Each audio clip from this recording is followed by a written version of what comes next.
Hi, and welcome to another edition of Easy Theory. So today we're just going to do a quick refresher on basic math principles that we'll be seeing quite a bit in this lecture series on discrete math. And all of the stuff that we're going to be doing today is obviously going to be done in the rest of this series, but it's also done in the algorithm series, in the theory series that we have been doing on the channel so far. So let's just do some basic math principles. So we're not going to prove really anything today. We're just going to introduce some notation that we're just going to be using all throughout the series. So we've been talking about sets before, and they're written like this. And sets are just an unordered collection. So the stuff in here is what is called unordered. And what that means is that I can write the elements in the set in any way that I want. So as an example, I can write A, comma B, comma C, which represents the three elements A, B, and C. And if I just say put them in a different order like B, C, A, that's exactly the same set. The order doesn't actually matter there. So let's actually introduce some sets that you may have seen already. So the first one is what is called the integers. And what is this set? It's all of the whole numbers. So -3, -2, -1, 0, 1, 2, 3, and etc. both below -3 and above 3, and it just goes infinitely far in both directions. So every whole number. So that's one set. Another set is what is called the natural numbers, and it's basically the same thing as z, but everything from 0 and up. So these are the naturals, or natural numbers, and it's equal to 0, 1, 2, 3, 4, etc. Okay, so it's just all of the positive integers without the minus sign and including 0.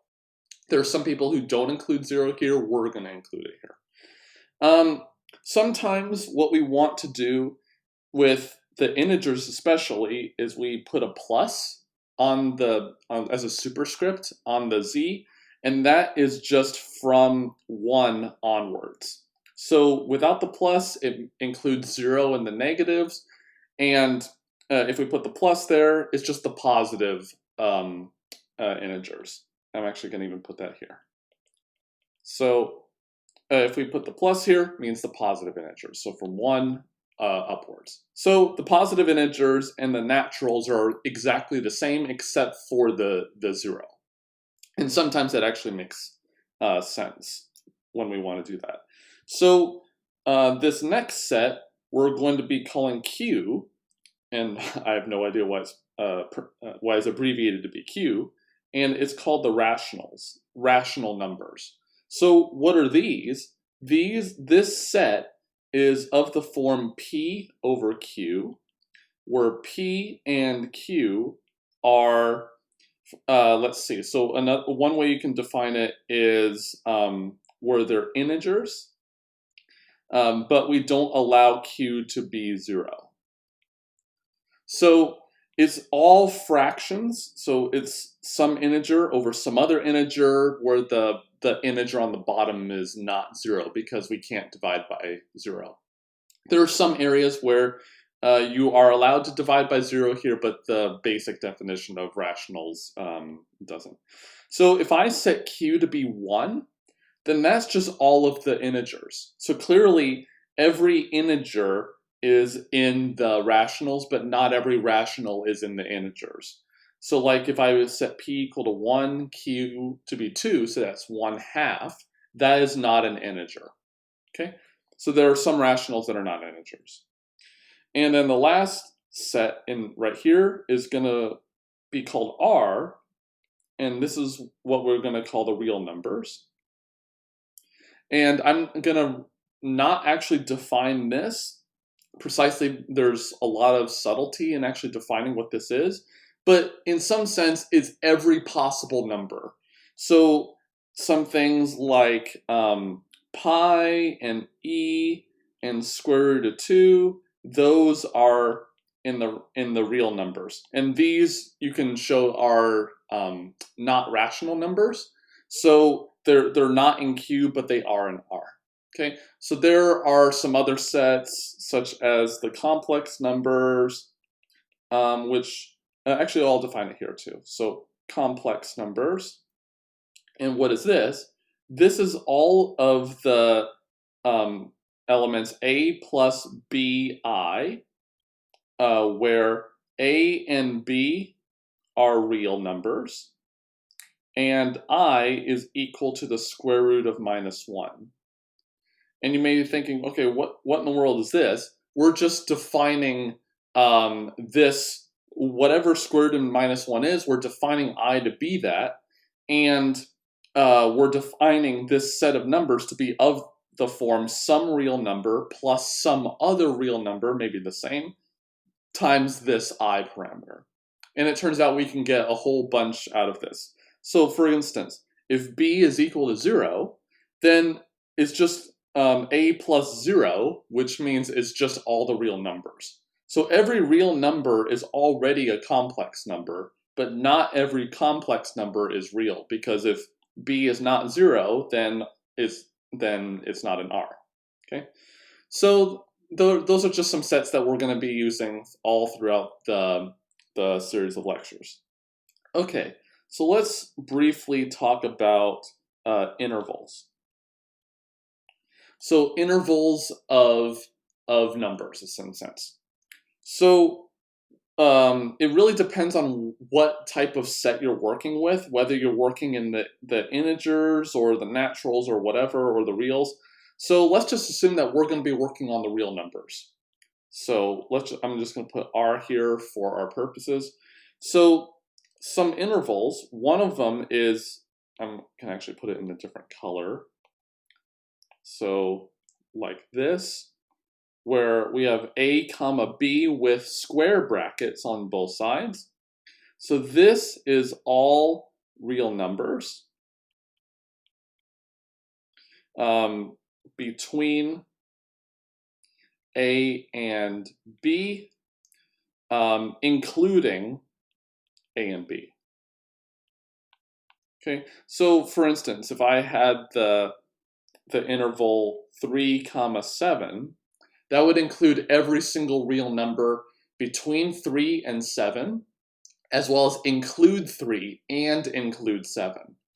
But there are some cases where we don't want to actually do the inclusion on either side. So if I put a parenthesis on one side and a square bracket on the other, this is same thing, but here we're going to exclude A and include B. So whatever side has a square bracket, we're going to include that one, and the parenthesis part, we're not going to include that. And we could definitely define this where we have parentheses on both sides. And so in this case, it's everything excluding A and B. Okay, so we're excluding both of them here. So what are these actually called? So this one right here is called a closed interval, in some sense, because we're closing off both of the sides. We can't get really, really, really close to the endpoints without actually not reaching them. We could go all the way to the endpoints, but we can't go further than that. So there is like a barrier in some sense. So this one down here is called an open interval. So this one's open because let's just say we had parenthesis 3, 7, then I could get as close as I want to 7 without actually not reaching there. So there really is no highest number that I can get to without being able to go further. So it's open in that sense. So the one in the middle, you may be thinking, what is that? This is sometimes called half closed or half open. It's the same thing. Okay. So it means that we could reach one side, but we can't reach the other side. Okay, so there's another type of notation that we'll use that's kind of related to this, which is ordered pairs. So an ordered pair is something like a comma b parenthesis. So in this case, this thing is not an interval. It's just, think of it like a set, but the order matters here. So if you've been programming and you know what an array is, it's exactly the same thing as an array. So it's exactly the same thing as a set, but the order matters. Yeah, so we typically like doing this because in some cases we may need to know what is the first element, what's the second one. As an example, suppose that we have a grid right here, and I want to know what this point is right here. So it involves some distance along the x-axis. So let's just call that d sub x. And some distance in the y direction, I'll call it dy. And so what we call this point right here, we call dx dy. And the order really matters here because if I flip-flop these two and I put the dy first instead of dx, then that might correspond to a different point somewhere. Okay, so in this case, the order actually does matter. So if I wanted to know where I am on the Earth, then I need to know the x, y, and z coordinate in some system, and so that order actually does matter. Okay. Okay. So now let's move on to something a little bit different, which are exponentials and logs, or logarithms. I'll spell it out.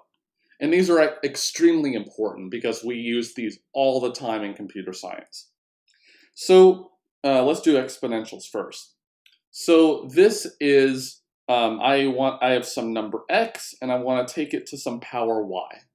Okay, so if y is an integer, so if y is, let's just say a natural number for now, then what this is the same thing as saying x times x times x times x, and we do that y times.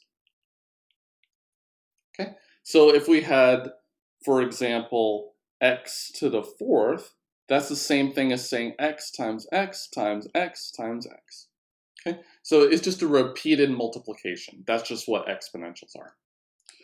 And there are some things that we can notice about this. So if I have x to the power y times z, where the z is also in the exponent being multiplied by y, well, what this is saying is that I can have x to the y times x to the y times x to the y, where we do this whole multiplication z times, because that's, if I just treat x to the y as just some number, then I raise that power to the z power. Okay.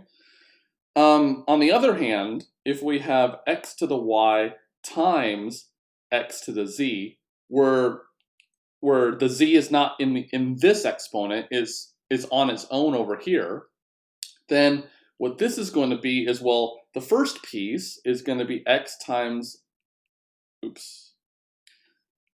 it's x times itself y times.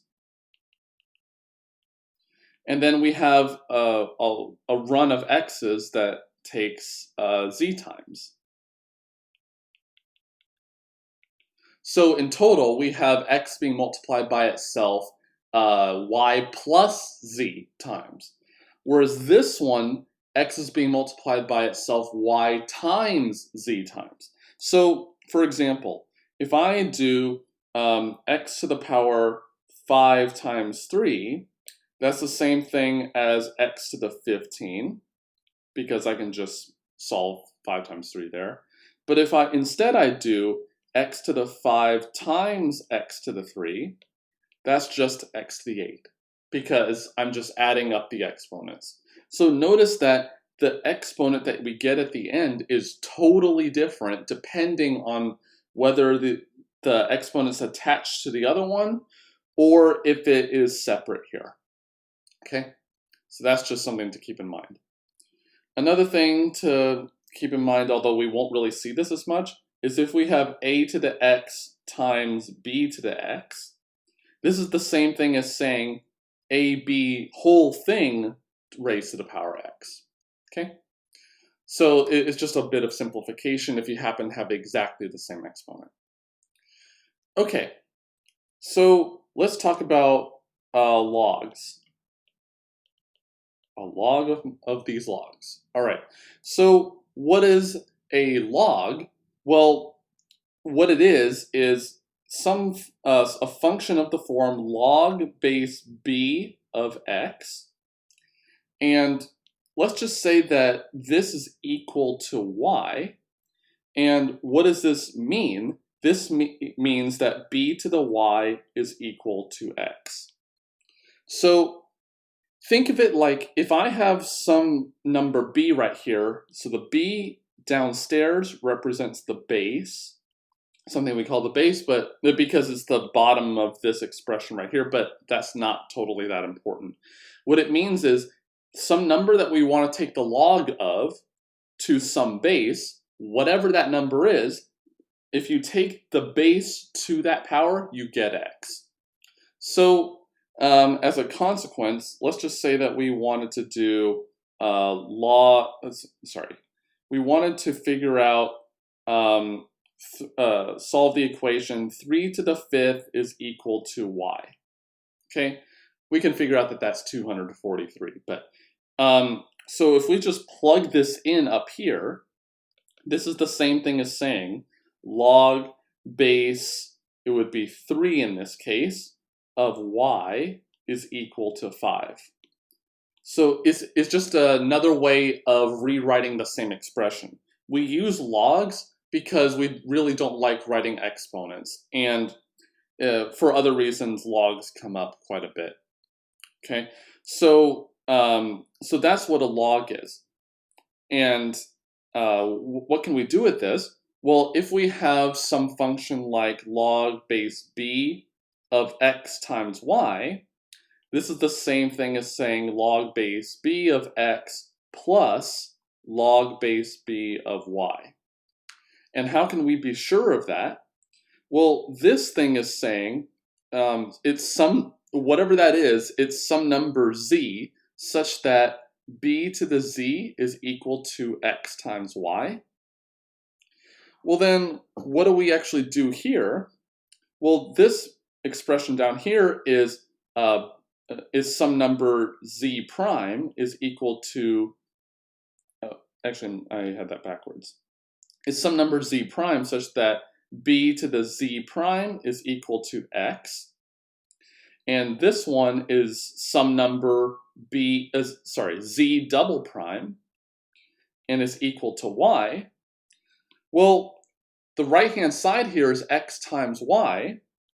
So x times y is b to the z prime times b to the z double prime, which from what we've done is b to the z prime plus z to the double prime. We add the exponents together. So, well, z prime is this guy, z double prime is this guy, and z is this one. So it really is the sum of the other two logs. Okay? So as a consequence of this, and something we will actually use quite a bit, if we have log base b of x to the power y, you can show that this is the same thing as taking the y, the power out front. So this is y times the log base b of x. Okay? So that's pretty much all that we're actually going to do with logs. So there are some other things that we should at least clarify. So there are some functions that we may want to remember. So one of them is called factorial. which is some number, so some integer with an exclamation mark after it. And what is this? This is just k times k minus 1 times all the lower numbers down to 2, down to 1. So if we wanted to know what 5 factorial is, it's 5 times 4 times 3 times 2 times 1, which in that particular case is 120. Okay, cool. And then one other type of function which we've already seen is floors and ceilings. And what is this? If I take the floor of some function, of some number, so this one is the floor because the little arms are on the bottom here, kind of like a floor. So this right here is the integer closest to x by rounding down. Okay, so if I had like 3.5 floor, then the closest integer below that is 3. So in this case, it's 3. And ceiling works the opposite way. So if I have ceiling of y, so ceiling, this is the integer closest to y by rounding up. Okay, so sometimes we have floors, sometimes we have ceilings. The reason is that a lot of the stuff that we want to work with, it has to be an integer. And sometimes if you divide by 2 or something, you may not necessarily get an integer, like 5 divided by 2 is not an integer. So you need to round it down or round it up depending on the case. So that's why we have these here. Okay, one that we'll use a lot here are called summations. So if we want to add a bunch of things together. So let's just say that we wanted to do 1 plus 2 plus 3 plus ... plus 100. So we could write all 100 numbers out here and then do the sum ourselves, or there's a much easier way. And this is just notation. It's not like it's any easier, it's just easier to write. So here I'm going to write sigma, and I'll just write it all out and I'll tell you what it actually means. So the sigma here itself, that's the thing that's doing the sum. The bottom is if you have some kind of loop variable.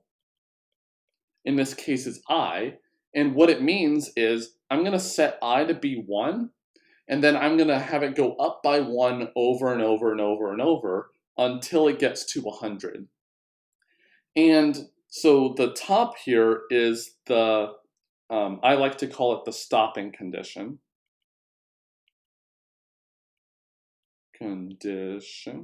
So when I is equal to 100, we're not going to sum anything after that. And then right here, so this is the expression that we're trying to sum. So let's actually think, is this expression right? This whole thing right? Well, I is equal to 1 to start with, and then it goes up by 1 over and over and over until it gets to 100. Well here, and the sum adds all of those values up. It adds all of them up. Well, that's what we're doing right here. We want to add 1 plus 2 plus 3 plus ... plus 100. Okay, so this is just a really shorthand notation of writing this. And it's a lot easier to see what's going on when you do this. And it's actually easier to prove various things, which we'll be doing later. Sometimes we'll actually talk about products. So it's the same idea, but maybe we want to do 1 times 2 times 3 times ... times 100 instead of plus. Well, what we know already is that that is 100 factorial. And another way we can write that is instead of sigma being summation, we're going to do pi, the capital a capital version of pi right here. So it's not lowercase pi, it's capital pi. But it's exactly the same idea. So we'll have exactly the same expression except we replace sigma by pi, and that means product instead of add. Okay, so sometimes we want to do products instead of sums, and that's all that we're actually going to do today, because if you know all this and know what sets are, you're actually good to go for the rest of this series on discrete math. So I hope that was interesting. If you have any other interesting discrete math ideas, put them in the comments below. Please like and subscribe to the channel. It really helps us out. And as always, I'll see you next time.